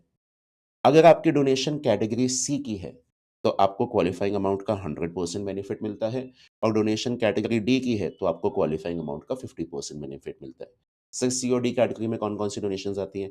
अगर आपने किसी भी रिलीजियस इंस्टीट्यूशन को, सोशल ऑर्गेनाइजेशन को, चैरिटेबल ऑर्गेनाइजेशन को, किसी भी एनजीओ को, किसी भी ट्रस्ट को आपने एक जनरल डोनेशन दी है, तो वो कैटेगरी डी में आती है। लेकिन डोनेशन देते टाइम पे आप ये कंडीशन लगाते हैं कि इस डोनेशन का इस्तेमाल लोगों के माइंड में फैमिली प्लानिंग के रिस्पेक्ट में अवेयरनेस जनरेट करने के लिए इस्तेमाल किया जाएगा, या एक इंडियन कंपनी पैसा डोनेट करते टाइम पे कंडीशन लगाती है that the money will be used for development of sports infra in India, तो फिर आपकी कहानी कैटेगरी सी में आती है। कैटेगरी सी में क्वालिफाइंग अमाउंट का 100%, कैटेगरी डी में क्वालिफाइंग अमाउंट का 50%।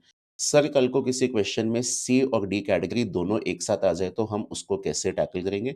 बेटा, वहाँ पे सबसे पहले आप क्वालिफाइंग अमाउंट को एलोकेट करना चाहेंगे सी कैटेगरी की तरफ। जो भी पैसा सी की तरफ एलोकेट होगा उसके लिए 100% बेनिफिट आएगा, और जो फिर आपका रिमेनिंग अमाउंट बचता है वो रिमेनिंग अमाउंट आपका एलोकेट होना चाहिए डी की तरफ, जिसके लिए आपको 50% बेनिफिट। डन। अगला सेक्शन मेरे पास आता है डोनेशंस के रिस्पेक्ट में ही 80 जीजीए। 80 जीजीए में पीजीबीपी के कुछ सेक्शंस का मेंशन है। कुछ इंस्टीट्यूशंस होते हैं जो साइंटिफिक रिसर्च के लिए सेक्शन 35 में नोटिफाइड होते हैं। कुछ सोशल एक्टिविटीज के लिए 35 एसी या 35 सीसीए में नोटिफाइड होते हैं। 35 सीसीए में नोटिफाई किए जाते हैं फॉर रूरल डेवलपमेंट। तो यहाँ पे जो इंस्टीट्यूशन सेक्शन 35, 35 एसी या 35 सीसीए में नोटिफाइड है, और उन इंस्टीट्यूशंस को आप पैसा देते हैं। अगर मैं बिज़नेस प्रोफ़ेशन कैरी ऑन करता हूँ, तो इस डोनेशन को मैं अपने पी&एल अकाउंट में डेबिट कर सकता हूँ। लेकिन अगर मैं बिज़नेस प्रोफ़ेशन कैरी ऑन नहीं करता, तो ये डोनेशन पी&एल में डेबिट तो हो ही नहीं पाएगी, बिकॉज़ मेरा कोई पी&एल अकाउंट बनता ही नहीं है। तो एक पर्सन जो बिज़नेस प्रोफ़ेशन कैरी ऑन नहीं करता और सेक्शन 35, 35 एसी या 35 सीसीए में जो इंस्टीट्यूशन नोटिफाइड है, उसको पैसा डोनेट करता है। वो कहता है, जी मेरी डोनेशन के लिए डिडक्शन कहाँ पे? तो गवर्नमेंट ने कहा, चलिए आप आ जाइए सेक्शन 80 जीजीए में। तो 80 जीजीए में एलिजिबिलिटी क्राइटेरिया क्या है? कोई भी पर्सन प्रोवाइडेड वो बिज़नेस प्रोफ़ेशन कैरी ऑन ना करे। अगर वो बिज़नेस प्रोफ़ेशन कैरी ऑन करता है, तो आप अपनी डोनेशन के अमाउंट को पी&एल अकाउंट में डेबिट करेंगे। अगली चीज़, जो भी पैसा आपने डोनेट किया है, उसके लिए आपको 100% डिडक्शन मिलेगा विदाउट एनी मैक्सिमम लिमिट। कोई मॉनेटरी लिमिट यहाँ पे नहीं है। लेकिन येस, डोनेशन का अमाउंट अगर ₹2000 से ज़्यादा है, तो वो पैसा जाना चाहिए bye any mode other than cash. कल को आप पैसा डोनेट करते हैं पॉलिटिकल पार्टीज़ या इलेक्टोरल ट्रस्ट को, तो आप डिडक्शन लेने के लिए एलिजिबल होते हैं 80 जीजीबी एंड 80 जीजीसी में। इलेक्टोरल ट्रस्ट क्या होता है? इलेक्टोरल ट्रस्ट एक section 8 not for profit company है, जिसका एक सिंपल सा ऑब्जेक्टिव है, जनरल लोगों से डोनेशंस लो और उन डोनेशंस को बाद में पॉलिटिकल पार्टी की तरफ डाइवर्ट करो। तो अगर आप पॉलिटिकल पार्टी को डायरेक्टली पैसा डोनेट करते हैं या इलेक्टोरल ट्रस्ट को पैसा डोनेट करते हैं, दोनों ही डोनेशंस के लिए आप अपना बेनिफिट ले सकते हैं इन सेक्शंस में। अगर इंडियन कंपनी ने पैसा डोनेट किया है, तो 80 जीजीबी में बेनिफिट मिलता है। कंपनीज के अलावा इंडिविजुअल एचयूएफ फर्म ने पैसा डोनेट किया है, तो रिडक्शन 80 जीजीसी में मिलता है। जितना आपने पैसा डोनेट किया उसके लिए 100% डिडक्शन अलाउ किया जाता है विदाउट एनी मैक्सिमम लिमिट। और 80 जीजीबीजीसी में ये एक चीज़ है, कैश डोनेशन बिल्कुल भी अलाउड नहीं है। Donation should have been given by any mode other than cash. Cash donation के लिए किसी भी तरह की कोई डिडक्शन अवेलेबल नहीं है। एक और चीज़ सुनिएगा, मेरे पास ना डोनेशंस के 3 सेक्शन हैं। एक है 80G, एक है 80GGA और एक है मेरे पास 80GGB GGC। तो नंबर 1, इन 2 सेक्शंस में 2-2 हज़ार रुपए की लिमिट आती है, जो हम कैश डोनेशन की बात करते हैं। तो यहाँ पे हम कहते हैं जी 80G और 80GGA में आप 2000 तक की डोनेशन जो है वो कैश में मूव कर सकते हो। डोनेशन का अमाउंट 2000 रुपए से ज़्यादा होता है, you should pay it by any mode other than cash. लेकिन 80 जीजीबी में जहाँ पे पैसा पॉलिटिकल पार्टीज या इलेक्टोरल ट्रस्ट को डोनेट होता है, वहाँ पे कैश डोनेशंस किसी भी एक्सटेंट तक अलाउड ही नहीं है।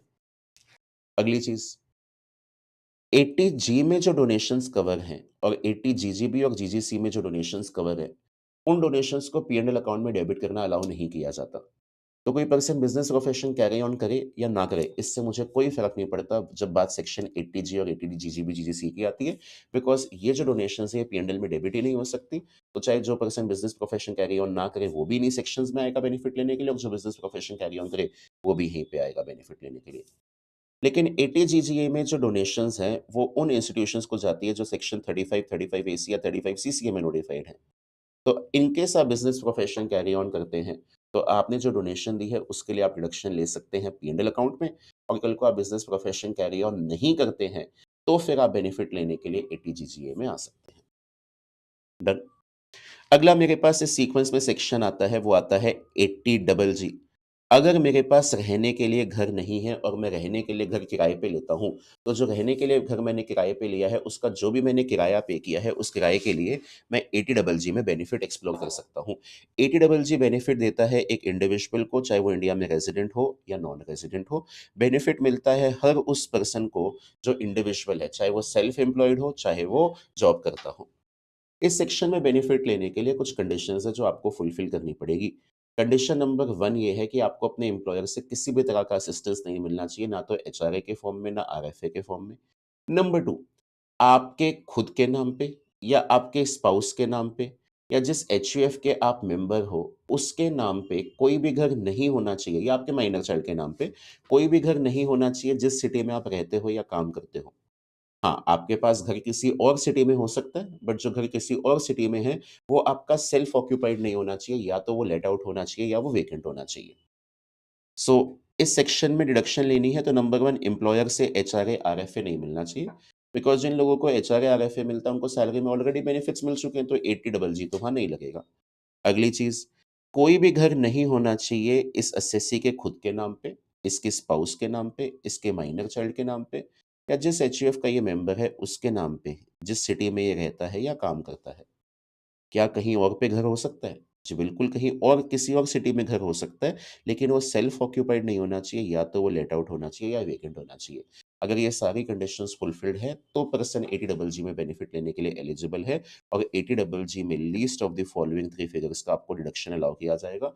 Point number 1, rent minus 10% of adjusted GTI. Point number 2, 25% of adjusted GTI. And point number 3, 5000 per month. Adjusted GTI हम कैसे निकालेंगे? Adjusted GTI is equal to GTI minus long-term capital gain minus short-term capital gain under section 111A minus all deductions under section 80C to 80O except 80 double जी। जैसे ऊपर 80G था, यहाँ पे है 80 double जी। और ये चीज़ याद रखिएगा जो ऊपर वाले सेक्शन में बताई थी, कैजुअल इनकम यहाँ पे भी माइनस नहीं होनी चाहिए, बिकॉज़ लॉ में जो फॉर्मूला दिया हुआ है उसमें कैजुअल इनकम माइनस नहीं की हुई है। आगे बढ़ेंगे। इसके बाद मेरे पास अगला सेक्शन आता है 80 डबल जे डबल ए। आप बिज़नेस कैरी ऑन करते हैं और बिज़नेस में अगर आपने नए एम्प्लॉइज़ को रखा है, तो उन एम्प्लॉइज़ को जो आप इमोल्यूमेंट्स पे करते हैं, उसके लिए आपको 30% का बेनिफिट मिल जाएगा 80 डबल जे डबल ए में। आपने जो उनको सैलरी या इमोल्यूमेंट्स पे किए हैं, उन इमोल्यूमेंट्स को आप 100% पी&एल में तो डेबिट करेंगे ही करेंगे, साथ के साथ एडिशनल 30% का डिडक्शन आपको और अलाउ कर दिया जाएगा section 80 double J double A में।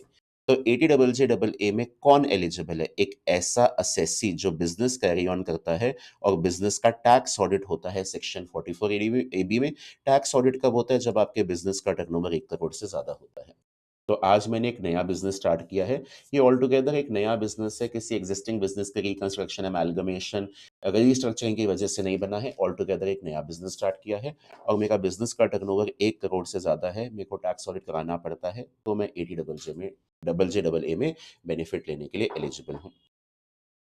यहाँ पे सबसे पहली बात, जो आपने एम्प्लॉइज़ रखे हैं, उनको जो आप एम्प्लॉयी कॉस्ट एमोल्यूमेंट्स पे करते हो, उसे एम्प्लॉयी कॉस्ट माना जाता है और उस एम्प्लॉयी कॉस्ट का आपको 30% डिडक्शन दिया जाता है। तो 30% of additional employee cost available as deduction for a consecutive period of 3 years starting from the year in which the employment is provided. जो आपकी एडिशनल एम्प्लॉयी कॉस्ट है, उसका 30% बेनिफिट आपको 3 कंसेक्यूटिव ईयर्स के लिए मिलता है एंड आपका 3 साल का टाइम पीरियड स्टार्ट होता है उस साल से जिस साल आपने एम्प्लॉयमेंट प्रोवाइड की है। तो अगर मैंने एक नया बिज़नेस खोला हुआ है, नए बिज़नेस के अंदर मैंने पहले साल के दौरान जो भी एम्प्लॉइज़ रखे हैं, उनको जो भी एमोल्यूमेंट्स पे किए हैं, वो मेरे लिए एडिशनल एम्प्लॉयी कॉस्ट होती है। यहाँ पे ये चीज़ जानना बहुत इम्पोर्टेंट है कि section 80 double J double A किसको एम्प्लॉयी मानता है, किसको नहीं मानता। तो लॉ कहता है जी 3 सिचुएशन के अंदर आपको एम्प्लॉयी नहीं माना जाएगा। अगर नंबर 1 आपके मंथली एमोल्यूमेंट्स 25,000 पर मंथ से ज़्यादा हैं। या नंबर 2 आप रिकॉग्नाइज्ड प्रोविडेंट फंड में पैसा कंट्रीब्यूट नहीं करते हो। नंबर 3 आपने इस साल कम से कम 240 दिन हमारे लिए काम नहीं किया। तो इन अदर वर्ड्स किसको एम्प्लॉयी माना जाएगा? एम्प्लॉयी मानने के लिए एक एम्प्लॉयी को 3 कंडीशंस फुलफिल करनी पड़ेगी। पॉइंट नंबर 1 उसके मंथली एमोल्यूमेंट्स 25,000 पर मंथ या इससे कम होने चाहिए। नंबर 2 रिकॉग्नाइज्ड प्रोविडेंट फंड में पैसा कंट्रीब्यूट करते हुए पाया जाना चाहिए एंड नंबर 3 उसका मिनिमम पीरियड ऑफ एम्प्लॉयमेंट इस साल 240 दिन होना चाहिए। ये 240 दिन का जो टाइम पीरियड है, वो कुछ सेक्टर्स में रिलैक्स करके 150 डेज़ किया हुआ है। किस सेक्टर में? A person who is engaged in the business of manufacturing of leather, footwear और अपैरल। सो किस-किस को एम्प्लॉयी के मीनिंग से एक्सक्लूड किया हुआ है? एक ऐसा एम्प्लॉयी जिसके टोटल मंथली एमोल्यूमेंट्स 25,000 पर मंथ से ज़्यादा है।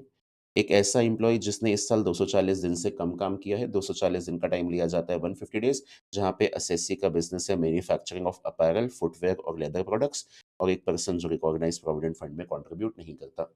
तो एम्प्लॉयी आप किसको मानोगे? एम्प्लॉयी आप मानोगे एक ऐसे पर्सन को जिसके मंथली एमोल्यूमेंट्स 25,000 पर मंथ या इससे कम है, जो आरपीएफ में पैसा कंट्रीब्यूट करता है और जिसने 240 दिन या 150 days as the case may be इस मिनिमम एम्प्लॉयमेंट की जो टाइम पीरियड है, इसको फुलफिल किया है। पहले साल में ऐसे जो भी एम्प्लॉइज़ आपने रखे हैं, इनको जो पैसा पे किया है, वो मेरे लिए माना जाता है एडिशनल एम्प्लॉयी कॉस्ट, उस एडिशनल एम्प्लॉयी कॉस्ट का बेनिफिट ले लीजिए। इसके बाद फ्यूचर में मानो आप अपने एक्जिस्टिंग बिज़नेस के अंदर नए एम्प्लॉइज़ रखते हो, तो आपके लिए क्या बेनिफिट है? हम कहते हैं जी, जो भी आपने एडिशनल एम्प्लॉइज़ रखे हैं, उन एडिशनल एम्प्लॉइज़ को जो भी आप इमोल्यूमेंट्स देंगे, उसके लिए आपको 80 डबल जे डबल ए में डिडक्शन मिलेगा। लेकिन 2 केस में आपकी एडिशनल एम्प्लॉयी कॉस्ट को निल माना जा सकता है। 2 केस कौन से? केस नंबर 1 पिछले साल के मुकाबले आपके नंबर ऑफ एम्प्लॉइज़ में कोई भी इंक्रीज़ नहीं है। पिछले साल के एंड में जितने आपके पास एम्प्लॉइज़ थे, उसमें से आपने उसमें आपने कुछ और एम्प्लॉइज़ को रखा बट उससे ज़्यादा छोड़ के चले गए तो आपकी इफेक्टिव एम्प्लॉयी स्ट्रेंथ के अंदर कोई भी इंक्रीज़ नहीं है। मानो पिछले साल के एंड में मेरे पास 100 एम्प्लॉइज़ थे। इस साल मैंने 15 रखे लेकिन 20 छोड़ के चले गए। तो मेरी इस साल के एंड में जो एम्प्लॉयी स्ट्रेंथ है वो 95 है जो पिछले साल के मुकाबले इंक्रीज़ है ही नहीं। तो मेरी एडिशनल एम्प्लॉयी कॉस्ट निल मान ली जाएगी।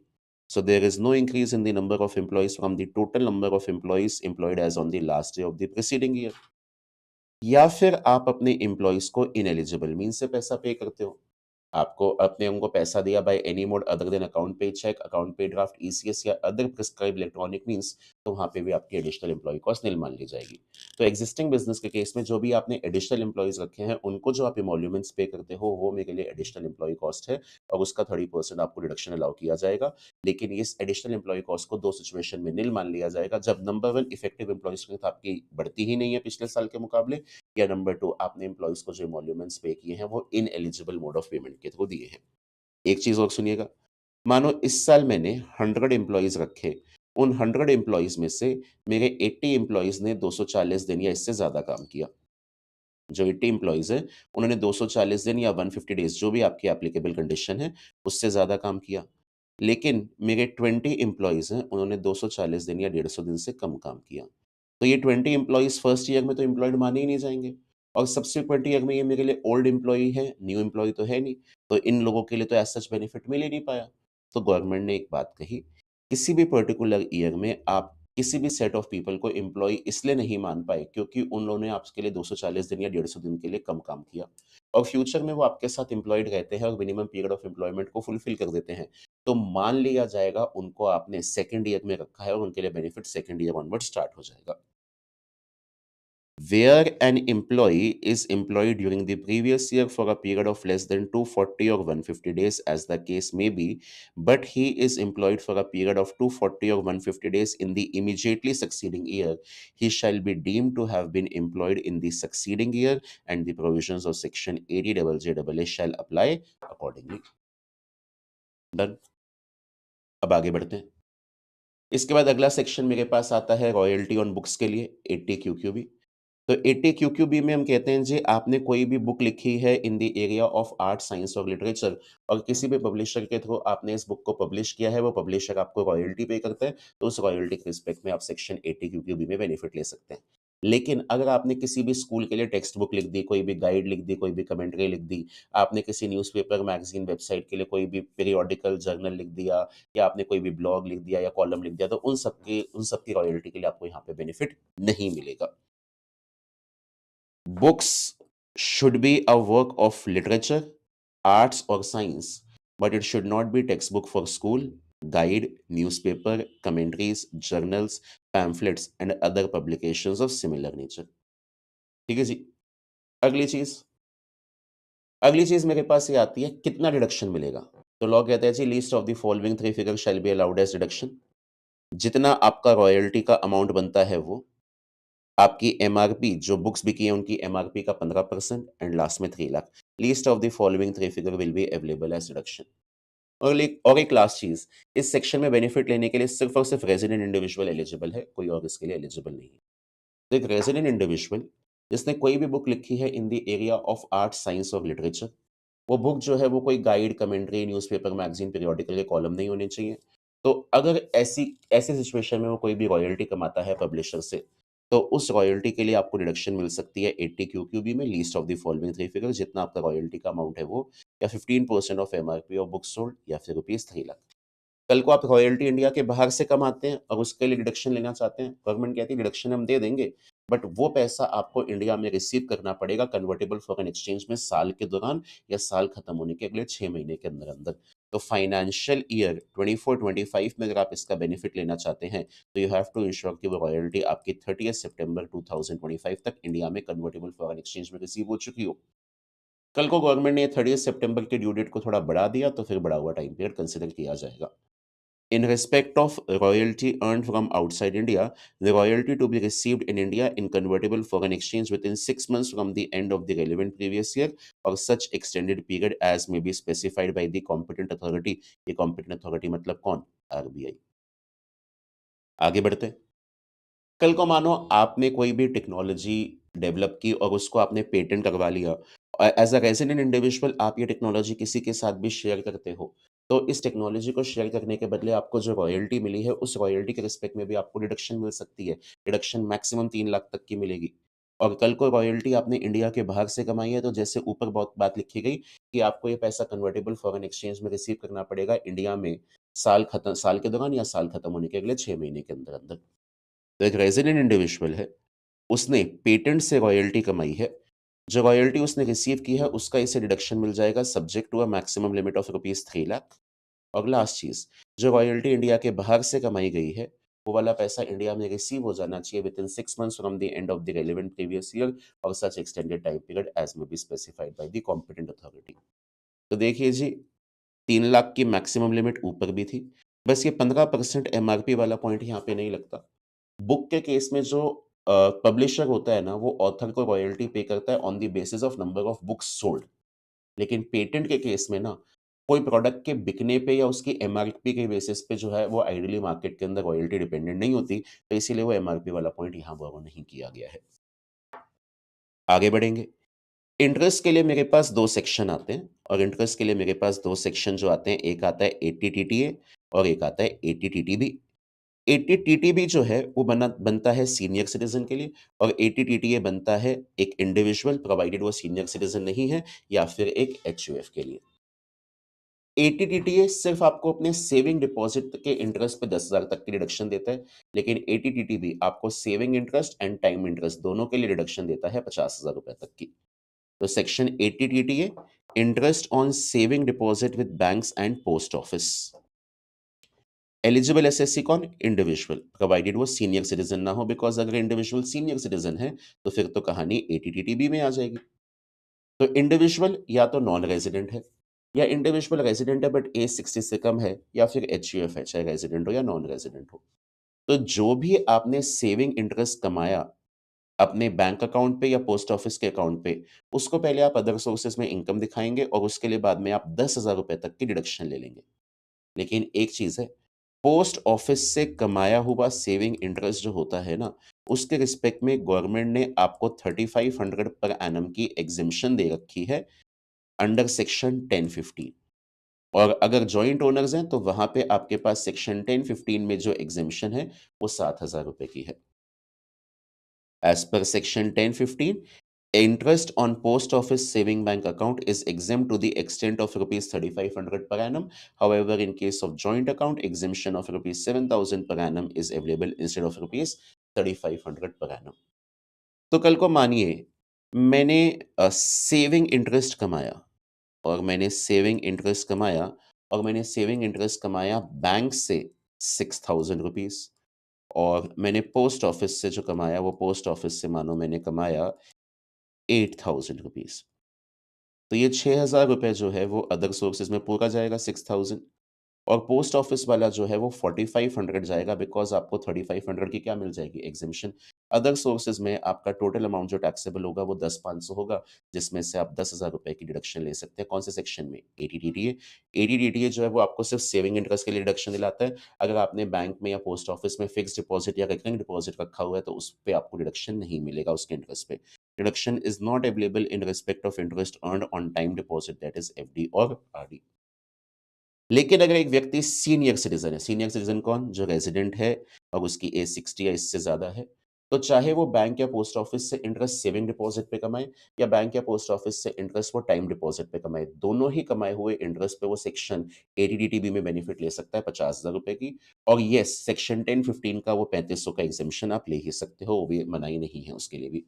So interest received from banks and post office on saving deposit as well as time deposit is allowed as deduction subject to a maximum limit of rupees 50,000 per annum. Last चीज as per section 1015, आपका post office पे saving bank account है, वहां से मिला हुआ interest 3500 per annum तक का एग्जिम्ट है। जॉइंट अकाउंट के केस में 7,000 रुपए का एग्जिम्पशन मिल जाएगा 3500 की जगह।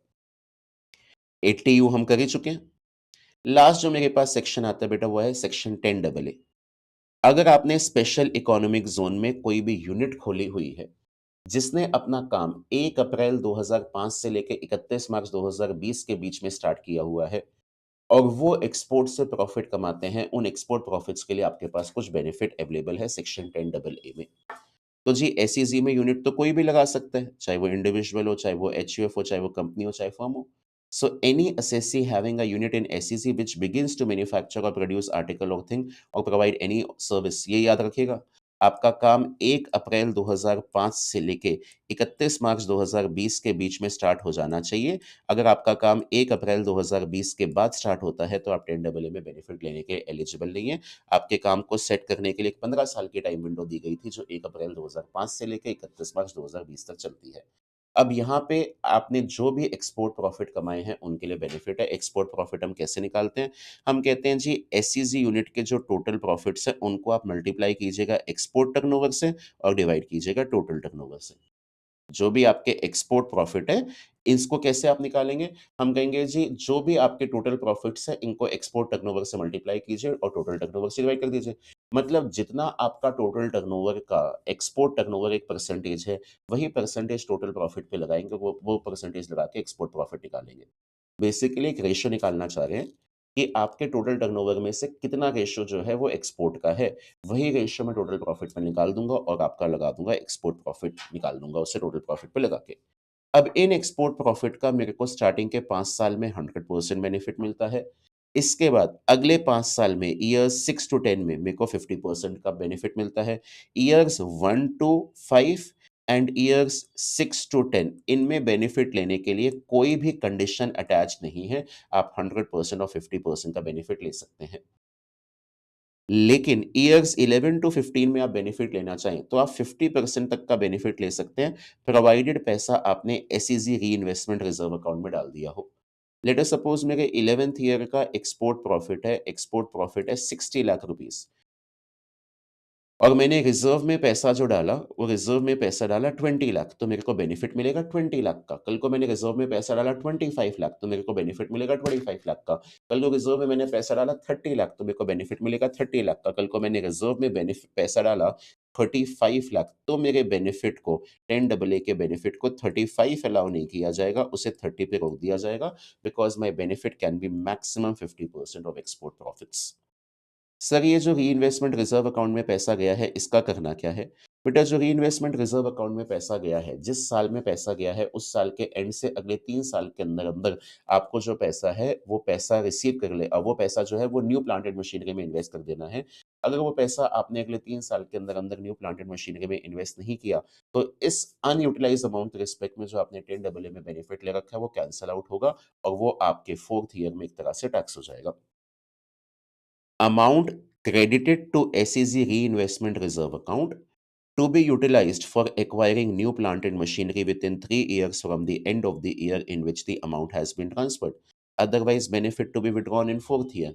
जैसे मानिए आपने रिजर्व में पैसा 11th ईयर में डाला, आपने रिजर्व में पैसा कंट्रीब्यूट किया और आपने सेक्शन 10 डबल ए में डिडक्शन भी ले ली।